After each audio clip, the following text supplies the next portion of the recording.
Hi, welcome back to Outdoor Gear and Skills. Yesterday I talked about my new Chums wallet and how it has a ring on it, and we were in Italy, so I didn't really want to have it sitting in my pocket. Wanted a little more secure option, and I've been wearing a flashlight. I added the whistle a few years ago, but I've been wearing a flashlight for close to 20 years.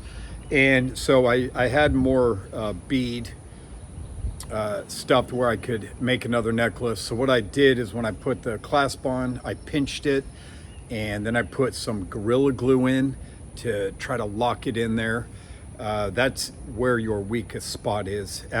Through all the years, I've only broken one of these one time in the middle of the bead chain. That's when I was picking up my daughter to pop her back, and it actually, my flashlight caught and it popped it.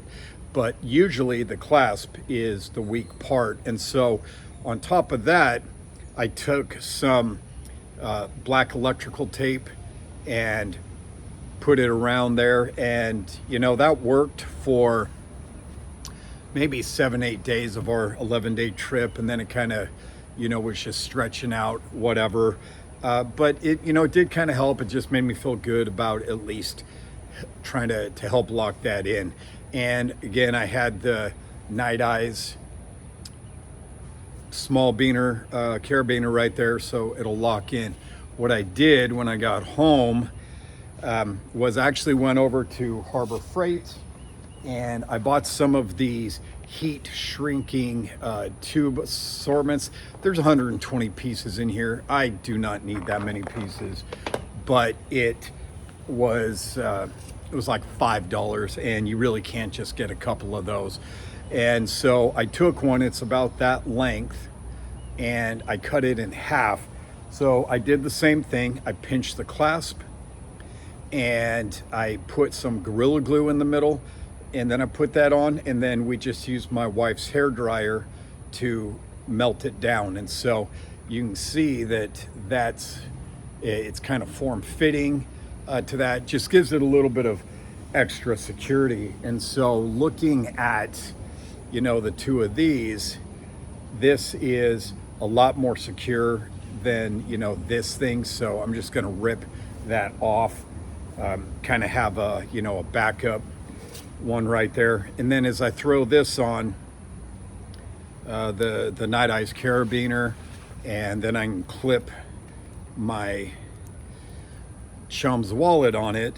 And then now I've got, secure option that I can have my wallet right there. And I'm not trying to, totally conceal it. So it's kind of obvious, that I've got something right there, but so is my flashlight. So I don't really care. You can see that people have stuff in their pockets. So I'm not trying to really hide anything, but it does just make it more secure. And I like the fact that I can easily just see that it's right there. And it like I said yesterday, it kind of frees up a pocket so that I can just have business cards and other stuff in, because I carry a lot of crap in my pockets. So just kind of a good way to kind of secure that in. I've got to go figure out what to do with the 119 other of those, but a good option. And then I can always just pop it off that Night Eyes carabiner, throw it in my pocket if I want, or a backpack, anything like that. So kind of a good way to do a wallet and have it just be better, where something like this, I really only have the option of dropping it in a pocket or in a pack. So I'm really liking that. I'd love to hear what you guys do in something like that. Do you secure it in a different way? I know some people will have like chains from their belt loop or their belt, into their pocket to try to secure their stuff like that. I'd love to hear what you do and how you secure it. So far, this looks like, it's been a great option for me. I'm going on 4 weeks doing this, so I love it so far. As always, thanks for watching Outdoor Gear and Skills, and we'll see you out there.